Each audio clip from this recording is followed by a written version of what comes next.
Halo semuanya, selamat datang di sesi bedah topik kita kali ini. Coba deh bayangin, pernah nggak sih kepikiran kalau ada semacam rantai tak kasat mata yang nyambungin bursa saham elit di Wall Street langsung ke meja makan kita di rumah? Nah loh, kok bisa? Hari ini kita bakal bongkar tuntas fenomena ekonomi yang seringnya kerasa jauh banget di awang-awang, tapi aslinya nempel banget sama keseharian kita. Buat kalian yang ngerasa, wah saya kan cuma rakyat biasa, ngapain mikirin dolar, siap-siap kaget ya. Kita bakal lihat gimana naik turunnya mata uang global, terutama dolar Amerika, bisa ngaruh ke isi piring kita, bahkan sampai ke pelosok desa sekalipun. Yuk, mari kita mulai telusuri rantai rahasia ini. Kita mulai dari sebuah celetukan politik yang belakangan ini lumayan ramai diomongin. Bunyinya gini, rakyat di desa nggak pakai dolar kok. Jujur aja nih, kalau kita pikir-pikir sekilas, pernyataan ini memang terdengar logis banget dan masuk akal. Logikanya kan gini, nggak mungkin dong ada ibu-ibu pergi ke pasar tradisional, beli seikat kangkung, terus bayarnya pakai lembaran dolar Amerika?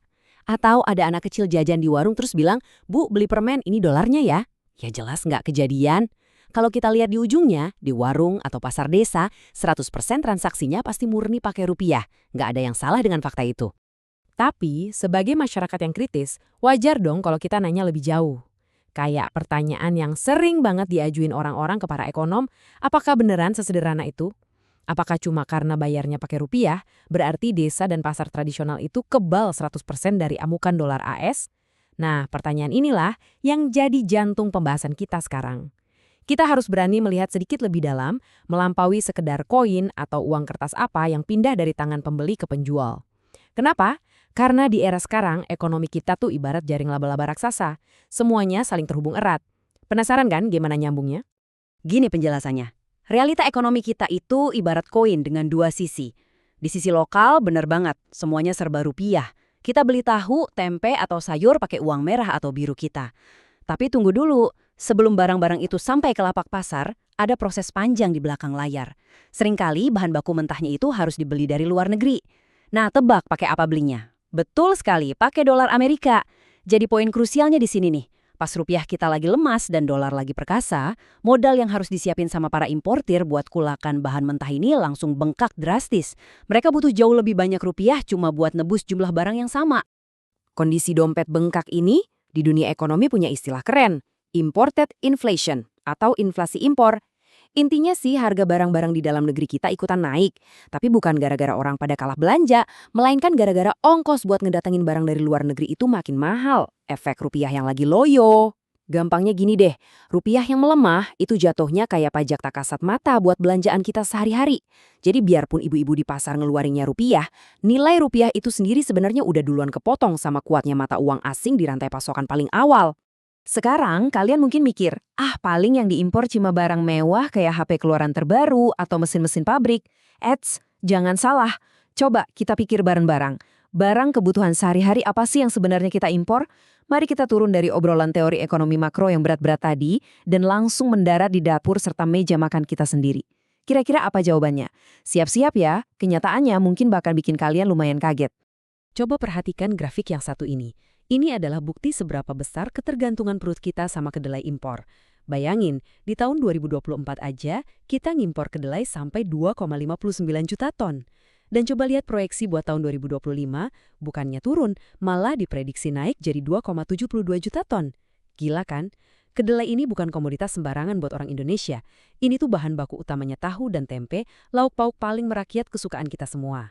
Nah, jutaan ton kedelai ini dibelinya pakai apa? Pakai dolar. Jadi kebayang dong, pas dolar lagi mahal, ongkos beli kedelai ini langsung terbang. Buat bapak ibu perajin tahu tempe di kampung-kampung yang modalnya pas-pasan, lonjakan modal ini langsung ngajar margin keuntungan bisnis mereka habis-habisan. Mereka seringkali nombok sebelum akhirnya terpaksa ngoper beban biaya itu ke kita sebagai pembeli. Biar lebih gampang ngebayanginnya, mari kita urutkan efek dominonya secara langsung. Langkah pertama, di luar sana rupiah melemah terhadap dolar. Ini otomatis memicu langkah kedua, para importir kedelai harus bayar lebih mahal buat nebus kedelainya dari luar negeri. Alhasil biaya impor meroket. Terus, sampailah kita di langkah ketiga. Karena modal bikin tahunya udah selangit, si perajin tahu tempe cuma punya dua pilihan. Naikin harga jual atau ukuran tempenya dibikin setipis kartu ATM. Dan jreng-jreng. Di titik inilah pergerakan angka-angka dolar di layar bursa makro tadi langsung nampar realitas mikro di pasar desa. tahu dan tempe yang tadinya murah meriah, tiba-tiba jadi barang mahal. Dan, tunggu dulu. Cerita kita belum selesai di kedelai. Tolong perhatikan angka raksasa ini, 691.900 ton. Itu adalah volume gandum yang diimpor sama negara kita, khusus dari Amerika Serikat doang di tahun 2024. Gandum ini emang hampir 100% kita impor, soalnya iklim tropis kita kan nggak cocok buat nanam gandum skala industri. Dan, lagi-lagi, tebak, transaksi ratusan ribu ton ini bayarnya pakai apa coba? Yap, betul banget, dibayar pakai dolar AS. Nah sekarang mari kita sambungin data gandum skala makro tadi ke tongkrongan kita sehari-hari. Pas biaya impor gandum naik gara-gara rupiah melemah, harga tepung terigu di warung-warung otomatis ikut terbang. Terus, apa sih makanan favorit kita yang dibikin dari tepung terigu? Ada bakmi, roti, dan tentu saja jajanan abadi kita, gorengan pinggir jalan. Jadi, kalau besok-besok kalian beli bakwan atau pisang goreng, terus harganya naik atau ukurannya makin unyil, sadarilah, kalian lagi ngerasain langsung sengatan dari fluktuasi nilai tukar rupiah terhadap dolar tepat di depan gerobak abang-abang pedagang kaki lima. Dari rentetan kejadian tadi, efek dominonya jelas banget ya. Pertama, nggak peduli kalian tinggal di apartemen mewah di kota atau di rumah sederhana di desa, semua lapisan masyarakat pasti merasakan dampaknya. Nggak ada yang benar-benar kebah. Kedua, gara-gara harga naik, daya beli masyarakat desa jelas ikutan anjlok. Uang 100.000 yang tadinya bisa buat beli banyak lauk pauk, sekarang mungkin cuma cukup buat setengahnya. Ketiga, bahan pokok yang kesannya lokal banget malah jadi barang mahal karena rantai pasok globalnya ikutan sakit. Terus kita sebagai rumah tangga harus gimana dong ngadepin ini? Ada 3 langkah praktis nih. 1. Coba deh mulai substitusi atau ganti bahan pokok impor pakai alternatif lokal yang nggak kalah sehat, kayak singkong atau jagung. 2. Kurang-kurangin beli makanan olahan jadi dan mulai rajin masak sendiri di rumah biar lebih irit. 3. Kencengin ikat pinggang. Prioritasin aja kebutuhan utama dan rem dulu pengeluaran buat jajanan nongkrong selama nilai tukar uang kita belum stabil. Hal ini ngebawa kita ke benang merah dari bedah materi kita hari ini. Poin pentingnya tertulis di sini, masyarakat membutuhkan hasil nyata bukan sekadar narasi optimistis atau janji belaka. Secara objektif, ketika kita semua dihadapkan pada realita hidup, di mana harga bahan pokok merangkak naik imbas melemahnya nilai tukar, narasi menghibur macam orang desa kan nggak pakai dolar. Itu sama sekali nggak menyelesaikan masalah di lapangan.